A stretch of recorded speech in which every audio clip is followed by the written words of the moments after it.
Et Carl Jung a passé des décennies entières, à étudier un type de personne bien particulier, pas les ennemis franches, non, pas ceux qui vous attaquent à visage découvert, mais ceux qui vous sourient de toutes leurs dents, tout en préparant le coup de poignard dans votre dos, ceux qui vous font des promesses, de belles promesses, mais dont les actes prouvent le contraire, ceux qui se présentent comme des amis, des âmes sœurs, mais qui en réalité sont vos pires ennemis.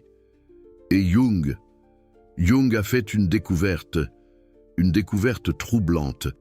Il a identifié 8 phrases spécifiques que ces individus utilisent. Des phrases qui semblent anodines, presque bienveillantes même, mais qui, en réalité, sont chargées de venin. Si jamais vous avez entendu l'une de ces phrases prononcées par quelqu'un de votre entourage, Jung vous mettrait en garde immédiatement. Cette personne n'est pas de votre côté. Elle porte un masque soigneusement confectionné. Et derrière ce masque se cache une hostilité bien réelle. Dans cette série de vidéos, nous allons explorer ensemble ces 8 phrases. Ces 8 phrases que les ennemis déguisés, les loups déguisés en agneaux, utilisent, et surtout, vous apprendrez à vous protéger. Parce que dès que vous identifiez ces phrases, vous voyez à travers le masque tombe, et cette personne perd tout son pouvoir sur vous. Alors si vous voulez cesser d'être dupé, si vous voulez reconnaître ceux qui sont réellement contre vous, vous devez absolument écouter ce qui va suivre. Parce que Jung n'a pas seulement identifié ces phrases, il a expliqué pourquoi elles fonctionnent et comment vous pouvez vous défendre. Nous allons commencer par la première phrase, et c'est l'une des plus perfides, des plus sournoises. Première phrase: je te dis ça parce que je m'inquiète pour toi, hein? Jung nous a enseigné que lorsqu'une personne a besoin d'annoncer à grand fracas qu'elle se soucie de vous, qu'elle s'inquiète pour vous. Généralement, c'est parce qu'elle ne se soucie pas de vous. C'est ce qu'il appelait la persona, un faux self, un masque social, ou qui dissimule la véritable intention de cette personne. Laissez-moi vous expliquer comment ça fonctionne. Imaginez que vous avez réussi quelque chose d'important, une promotion au travail, une nouvelle relation amoureuse, une nouvelle rencontre, un projet qui cartonne, qui marche du feu de Dieu. Et là, quelqu'un arrive vers vous et vous dit avec un petit sourire: écoute, je te dis ça parce que je m'inquiète pour toi, hein? Mais je crois que tu te fais des illusions. Je crois que ça ne marchera pas. Ça ressemble à une préoccupation sincère, n'est-ce pas? Mais Jung vous enseignerait à prêter attention à quelque chose de crucial, le timing, le moment où cette phrase est prononcée. Pourquoi cette personne vous dit ça maintenant? Justement, au moment où vous avez réussi quelque chose. Parce que parce que les ennemis déguisés, les loups déguisés en agneaux, ne vous attaquent pas, ne vous attaquent pas quand vous êtes au plus bas. Ils vous attaquent quand vous êtes en train de monter, de gravir les échelons, et ils utilisent cette phrase spécifique, parce elle crée un piège psychologique, parfait. Si vous remettez en question ses propos, vous passez pour quelqu'un d'ingrat. Après tout, la personne ne fait que se soucier de vous, n'est-ce pas? Si vous y croyez, vous plantez le doute au cœur de votre propre réussite. Et la personne obtient exactement ce qu'elle voulait. Saboter votre succès. Jung appelait ça la projection de l'ombre.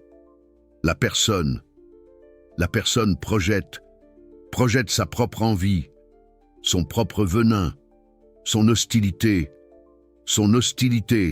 en la déguisant en attention. Et la plupart des gens tombent dans le panneau parce qu'on nous a appris à remercier les gens lorsqu'ils font preuve d'attention, lorsqu'ils expriment une préoccupation. Mais Jung vous enseignerait une véritable préoccupation. Une véritable préoccupation n'a pas besoin de préface, de justification. Une véritable préoccupation célèbre avec vous. Et ensuite, s'il y a quelque chose de légitime à signaler, elle le signale avec respect, pas avec du venin déguisé en attention. Alors, chaque fois que vous entendez cette phrase, surtout au moment d'une réussite, d'un succès, demandez-vous, qu'est-ce que cette personne veut vraiment? Parce que généralement, ce n'est pas vous protéger, c'est vous diminuer. Et maintenant, voici la deuxième phrase. Et celle-ci est encore plus subtile. Deuxième phrase, t'as toujours été comme ça, non? Ça ressemble à une observation anodine, une petite remarque, presque affectueuse. Mais Jung a révélé que cette phrase est l'une des façons les plus efficaces de vous enfermer dans le passé. C'est ce qu'il appelait la négation de l'individuation.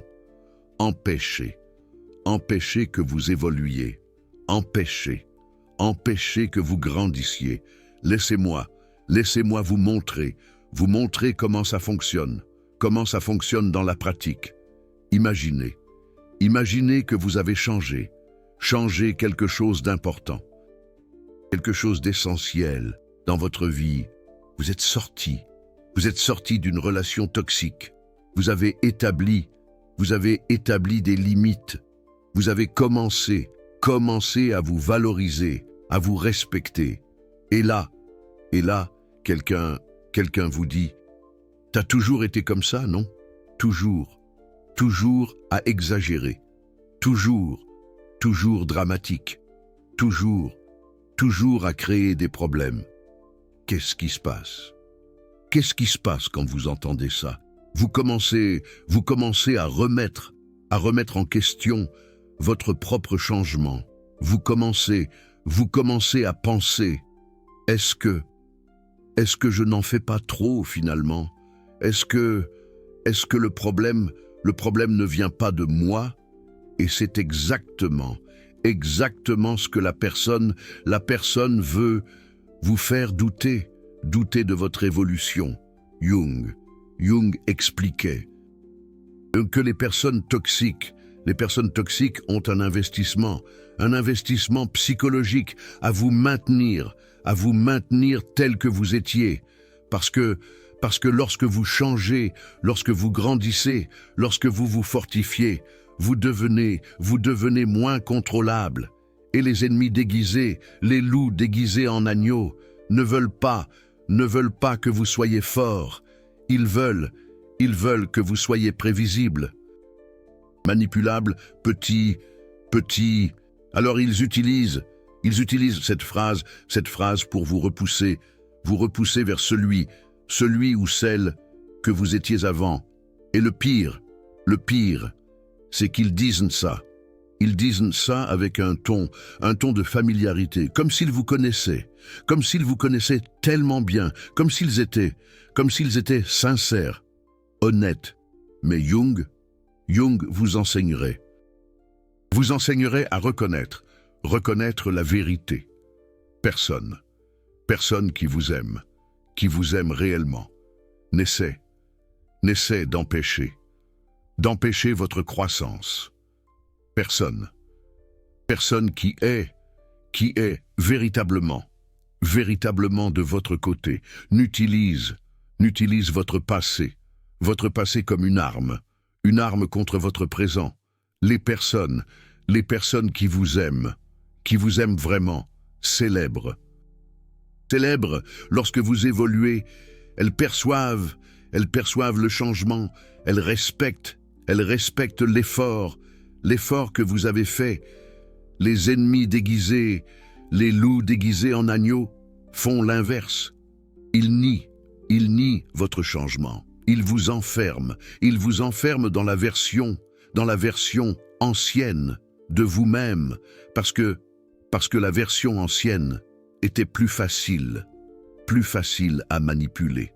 Alors si quelqu'un utilise votre passé pour invalider votre présent, Jung vous dirait: cette personne ne vous veut pas du bien. Elle veut votre contrôle. Et vous n'avez pas besoin de prouver quoi que ce soit à cette personne. Vous n'avez pas besoin de la convaincre de votre changement. Vous continuez simplement à grandir, à évoluer, et vous laissez ceux qui ne peuvent pas suivre derrière eux. Mais attendez, parce que la troisième phrase est encore plus dangereuse, et vous l'avez probablement déjà entendue. Troisième phrase: je ne veux pas te blesser, mais Jung nous a enseigné que chaque fois que quelqu'un dit « je ne veux pas te blesser », c'est parce qu'il veut exactement ça, blesser. C'est ce qu'il appelait le sadisme masqué, la cruauté déguisée en honnêteté brutale. Réfléchissez avec moi. Si quelqu'un ne veut vraiment pas vous blesser, il n'a pas besoin de vous prévenir. Il ne blesse tout simplement. Tout simplement pas, mais quand il avertit qu'il ne veut pas blesser, il fait deux choses en même temps. Premièrement, il s'exonère de toute responsabilité. Après tout, il a prévenu qu'il ne voulait pas blesser. Alors si vous êtes blessé, le problème vient de votre sensibilité, de votre susceptibilité, et non de sa cruauté.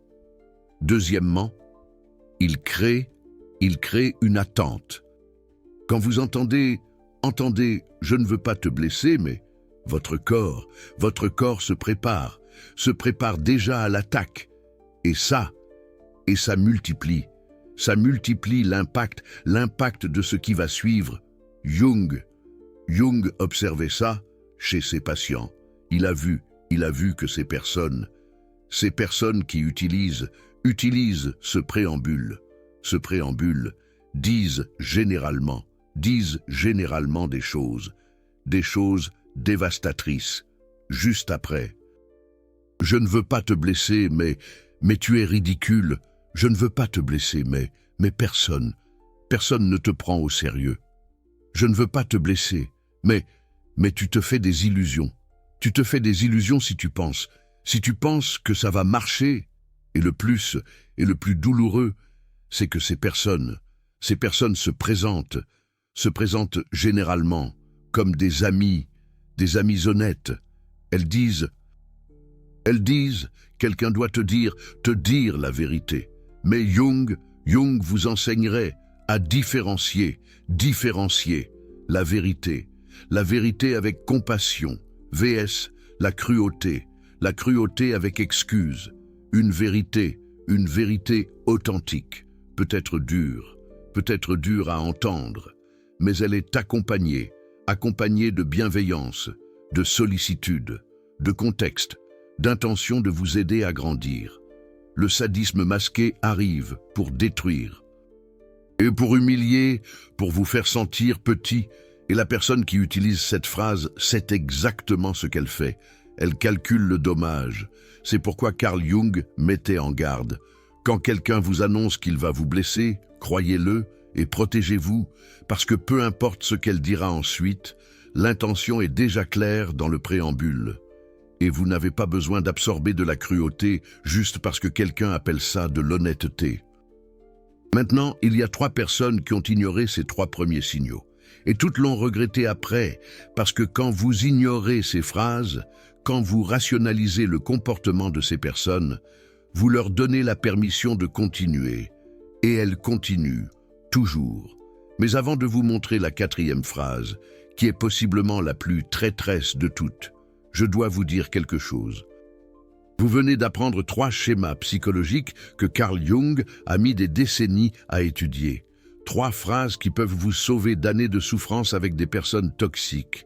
Et ce type de connaissances incommode beaucoup de gens. Les loups déguisés en agneaux ne veulent pas que vous sachiez ça, parce qu'au moment où vous savez, vous devenez invisible à leur manipulation. Alors si ce contenu vous rend plus fort, si vous reconnaissez des schémas que vous avez déjà vécus, il y a quelque chose que vous pouvez faire. Le Super Thanks juste en dessous n'est pas seulement un soutien financier. C'est vous qui dites. Cette information vaut de l'or. Continuez à révéler ce que les autres cachent. Quand vous cliquez sur ce cœur, vous ne me soutenez pas seulement. Vous protégez d'autres personnes. Parce que chaque vidéo comme celle-ci que je peux faire, c'est quelqu'un de plus qui se libère de relations destructrices. Alors si vous le pouvez, si vous sentez que cette connaissance a changé quelque chose en vous, cliquez là. La valeur que vous choisissez est parfaite, parce que vous n'êtes plus une victime. Vous êtes quelqu'un qui se protège avec la connaissance. Et maintenant, passons à la 4e phrase, et celle-ci, vous devez l'écouter avec une attention maximale. 4e phrase, vous êtes trop sensible. Jung a consacré des études entières sur cette phrase, parce que c'est l'une des formes les plus efficaces d'invalidation psychologique. C'est ce qu'il appelait le gaslighting de la sensibilité. Vous faire douter de votre propre perception émotionnelle. Laissez-moi vous expliquer pourquoi c'est si dangereux. Quand quelqu'un vous blesse, quand quelqu'un vous manque de respect, quand quelqu'un franchit une limite, votre sensibilité devrait réagir. C'est votre système de protection émotionnelle qui fonctionne. C'est votre inconscient qui vous alerte. Ce n'est pas correct. Mais les loups déguisés en agneaux le savent. Et ils utilisent cette phrase spécifique pour désactiver votre système de protection. Imaginez que quelqu'un fasse une blague humiliante sur vous devant d'autres personnes. Vous vous sentez mal, évidemment. Et quand vous démontrez votre inconfort, la personne dit « Oh là là, tu es trop sensible. C'était juste une blague. Détends-toi. » Qu'est-ce qui se passe? Premièrement, vous vous sentez coupable de vous être senti mal. Après tout, c'était juste une blague, non? Deuxièmement, Vous commencez à douter de votre propre lecture de la situation. Est-ce que je suis trop sensible? Est-ce que le problème, c'est moi? Troisièmement, vous arrêtez de réagir. Parce que vous ne voulez pas être le sensible, le dramatique, le relou. Et c'est exactement ce que la personne veut. Jung expliquait que cette phrase est une forme de contrôle émotionnel. La personne vous blesse et ensuite vous convainc que vous ne devriez pas vous sentir blessé. Elle inverse la responsabilité. Le problème n'est pas sa cruauté. Le problème est votre sensibilité. Et au fil du temps, ça vous brise parce que vous arrêtez de faire confiance à vos propres émotions. Vous arrêtez de faire confiance à votre instinct. Vous arrêtez de vous protéger. Et les loups déguisés en agneaux comptent là-dessus. Ils ont besoin que vous doutiez de vous-même pour continuer à vous manipuler. Mais Carl Jung vous enseignerait quelque chose de libérateur. Votre sensibilité n'est pas une faiblesse, c'est de l'intelligence émotionnelle. Quand vous sentez que quelque chose ne va pas, généralement, c'est le cas. Votre inconscient traite des signaux que votre esprit conscient n'a pas encore organisés. Et les personnes toxiques détestent quand vous faites confiance à vos émotions, parce que les émotions authentiques ne mentent pas. Alors ils essaient de vous convaincre que vous ressentez trop, que vous réagissez trop, que vous vous souciez trop. Mais la vérité, c'est que vous ressentez juste ce qu'il faut, et eux, ils blessent trop. Alors, chaque fois que quelqu'un utilise cette phrase contre vous, souvenez-vous de ce que Carl Jung a dit. Jusqu'à ce que l'inconscient devienne conscient, il dirigera votre vie et vous l'appellerez le destin. En d'autres termes, faites confiance à ce que vous ressentez. Votre inconscient vous protège. Et celui qui vous appelle sensible est généralement celui qui profite de votre insensibilité. Maintenant, arrive la 5e phrase. Et si vous avez déjà entendu les 4 précédentes de la même personne, prêtez une attention redoublée à celle-ci. 5e phrase, j'ai fait ça pour ton bien. Jung a étudié exhaustivement cette phrase, parce que c'est ce qu'il appelait la tyrannie du bien d'autrui. Vous contrôlez en affirmant que vous aidez. Et le plus perturbant, c'est que la personne qui dit ça y croit généralement. Elle pense vraiment qu'elle fait ce qui est juste. Mais Carl Jung vous enseignerait quelque chose de crucial. L'intention n'annule pas l'invasion. Laissez-moi vous montrer comment ça fonctionne. Imaginez que vous ayez pris une décision importante. Vous avez changé de travail, vous avez mis fin à une relation, vous avez choisi un chemin différent de ce qu'on attendait de vous. Et quelqu'un a fait quelque chose contre votre volonté, sans vous consulter, sans respecter votre choix. Et quand vous questionnez, la personne dit « J'ai fait ça pour ton bien, je savais que tu allais le regretter. Je te protégeais de toi-même. » Ça ressemble à de l'attention, non? Mais Carl Jung vous alerterait chaque fois que quelqu'un agit contre votre volonté et justifie ensuite que c'est pour votre bien. Cette personne vous traite comme un incapable. Elle dit, sans mots, « Je sais mieux que toi ce qui est bon pour toi. » Et c'est profondément destructeur. Parce que ça détruit votre autonomie. Ça détruit votre confiance en vous-même. Jung appelait ça un complexe de supériorité masqué. La personne se place dans une position d'autorité sur votre vie. Et le pire, c'est qu'elle se sent vertueuse en faisant ça. Elle pense qu'elle vous sauve. Mais en réalité, elle vous sabote. Parce que chaque fois que quelqu'un agit pour votre bien sans respecter votre volonté, elle vous envoie un message subliminal. Vous n'êtes pas capable de décider. Vous n'êtes pas fiable. Vous avez besoin de moi pour vous guider. Et au fil du temps, vous internalisez ça. Vous commencez à douter de vos propres choix. Vous commencez à chercher l'approbation externe pour tout, parce que vous avez été entraîné à croire que seul, vous vous trompez, et les loups déguisés en agneaux comptent là-dessus. Ils ont besoin que vous doutiez de vous-même pour maintenir le contrôle. Mais Carl Jung vous enseignerait quelque chose de libérateur. Personne n'a le droit de décider pour votre bien sans votre permission. Peu importe à quel point l'intention est bonne, peu importe à quel point la personne pense avoir raison, Si elle agit contre votre volonté, elle est en train de vous envahir. Et une invasion, même avec les meilleures intentions du monde, reste une invasion. Alors à chaque fois que quelqu'un fait quelque chose pour vous sans vous consulter, et justifie ensuite son acte en disant que c'était pour votre bien, demandez-vous si c'était vraiment pour mon bien. Pourquoi ne m'a-t-on pas inclus dans la décision?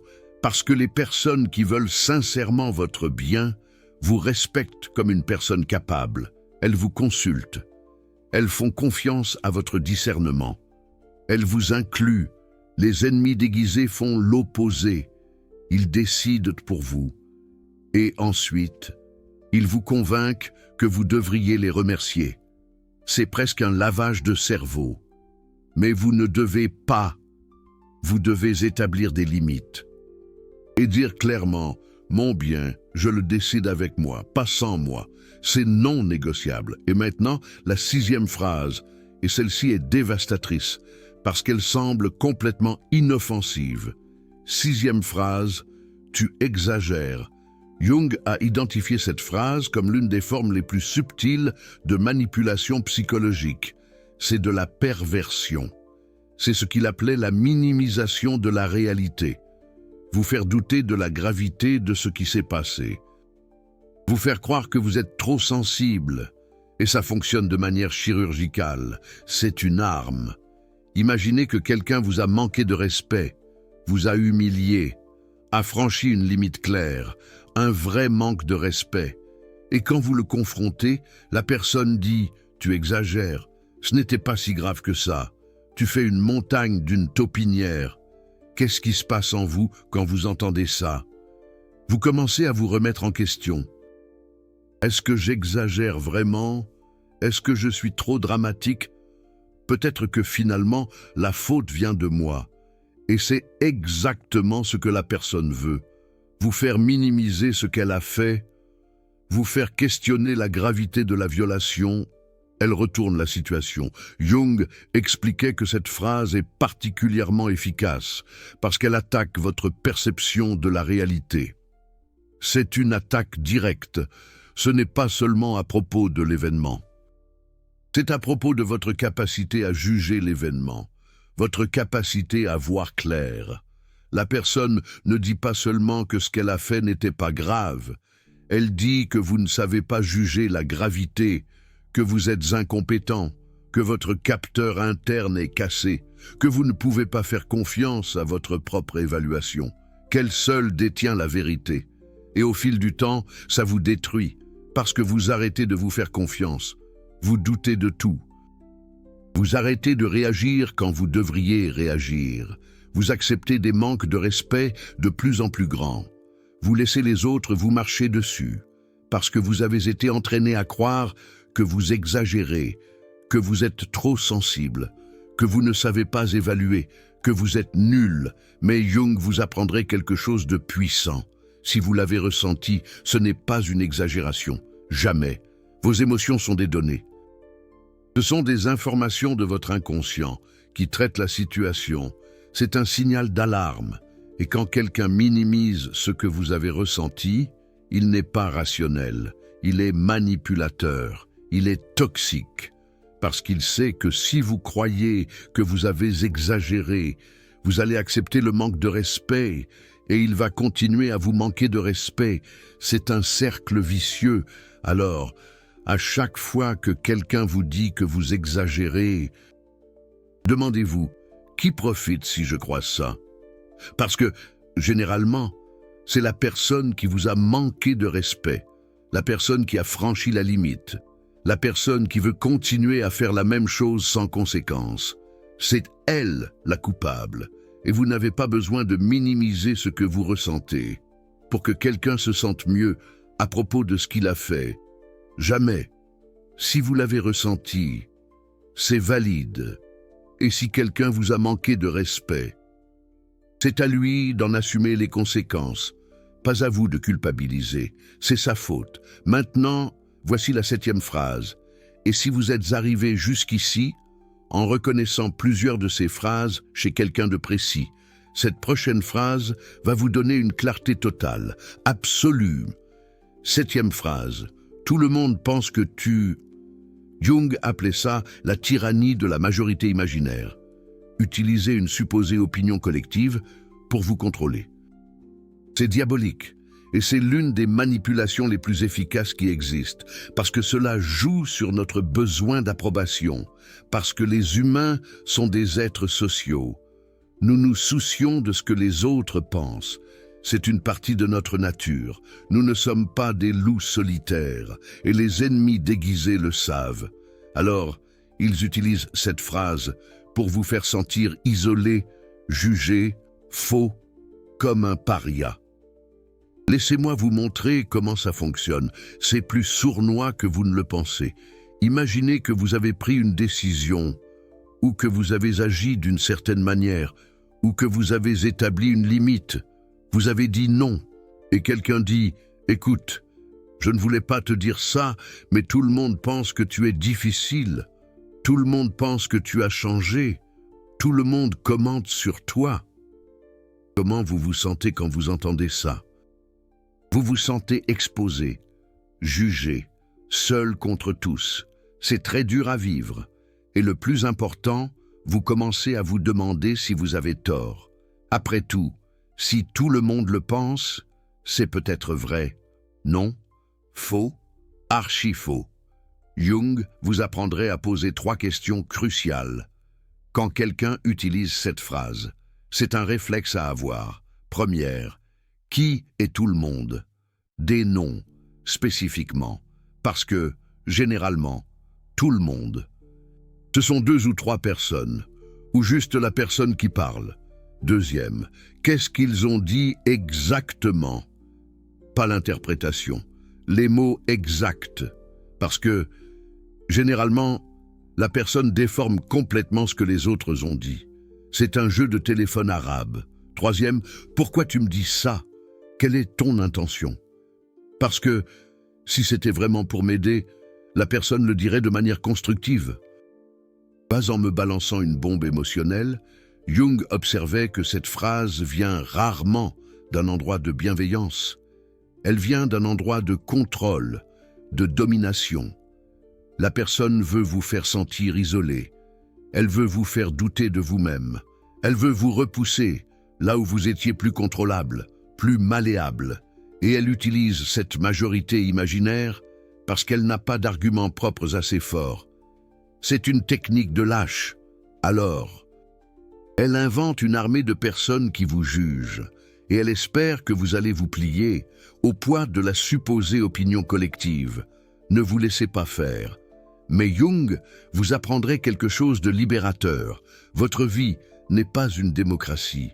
Vous n'avez pas besoin de l'approbation de la majorité pour être qui vous êtes, jamais. Et généralement, quand quelqu'un dit que tout le monde parle de vous, la seule personne qui parle, c'est elle-même. C'est de la pure projection. Alors, ne vous pliez pas à cette pression invisible. Ne remettez pas en question vos choix, basés sur une majorité qui n'existe probablement même pas. Soyez fort, demandez qui, demandez quoi, demandez pourquoi.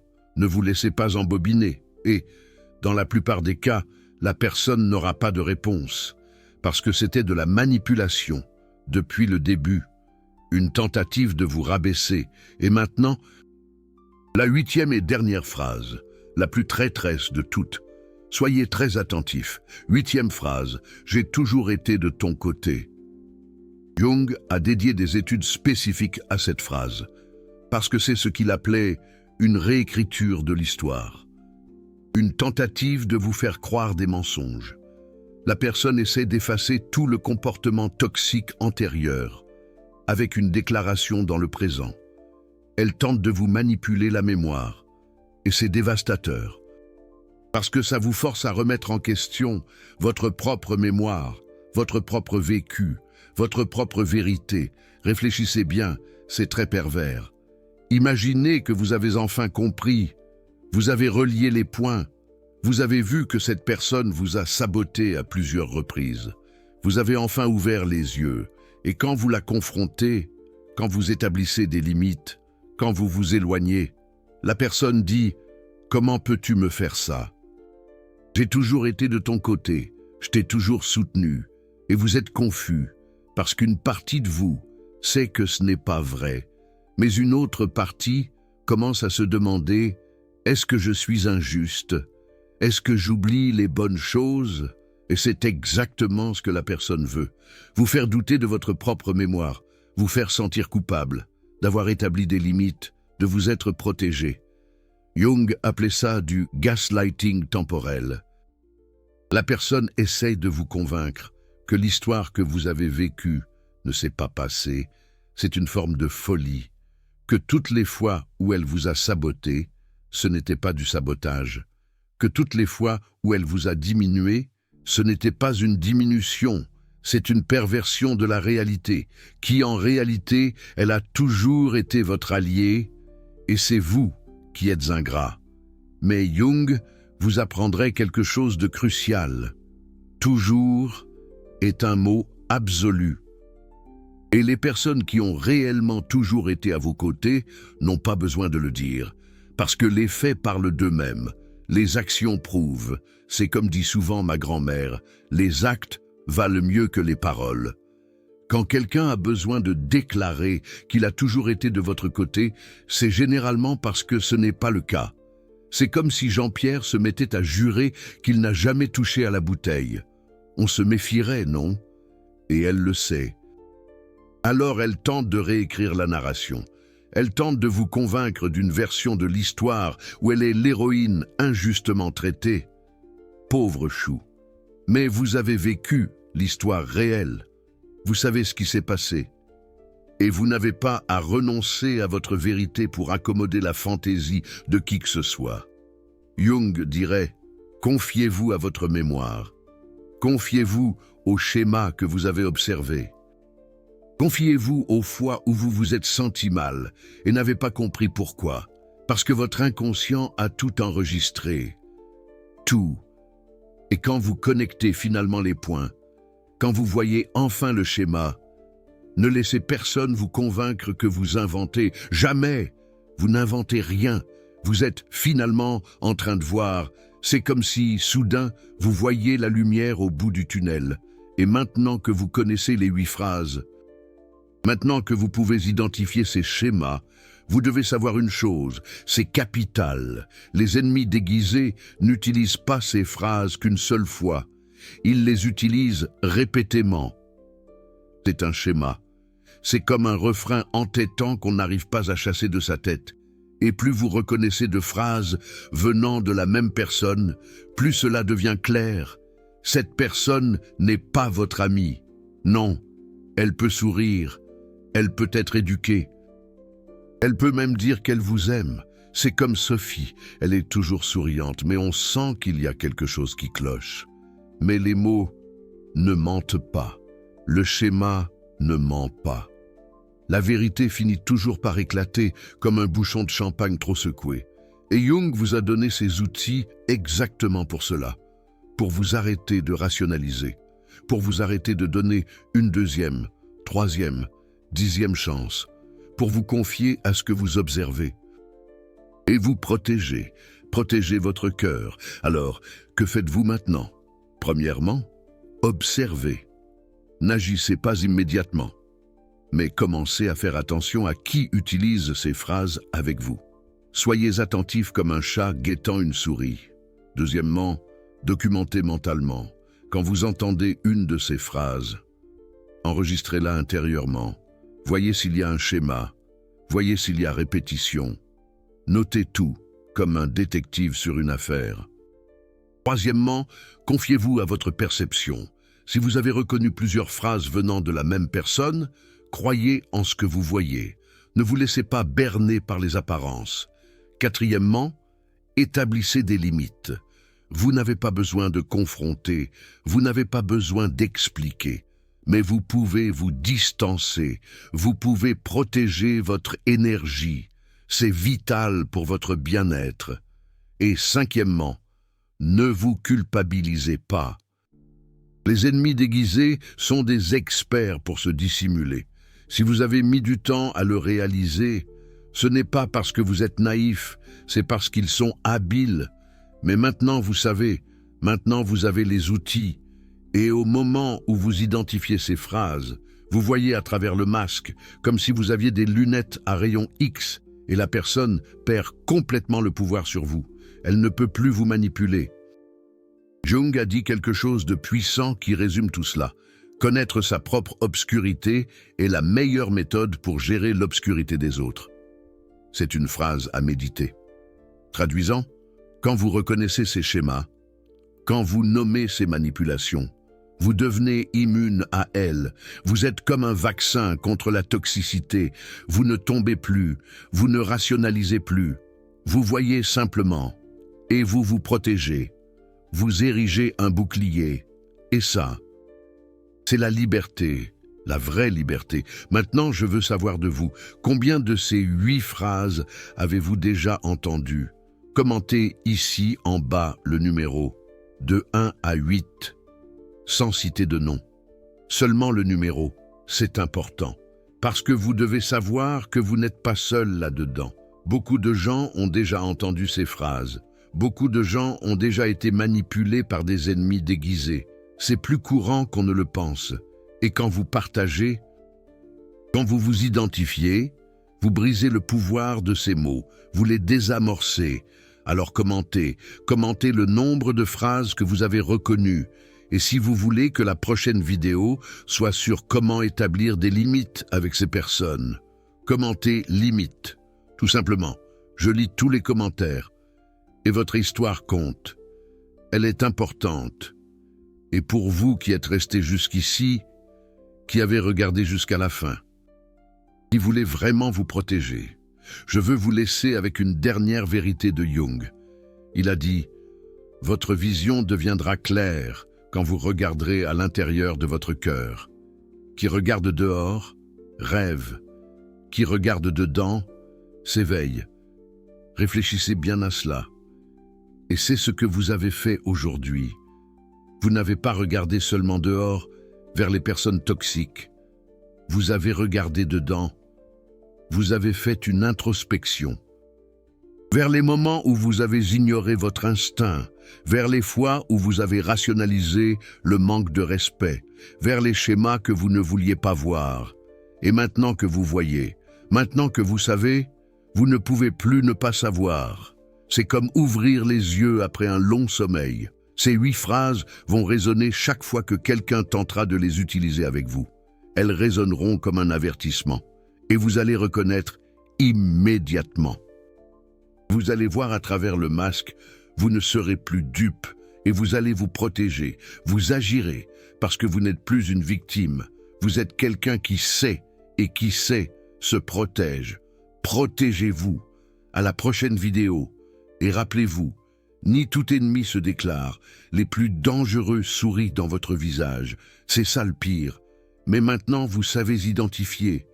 Et cela change tout.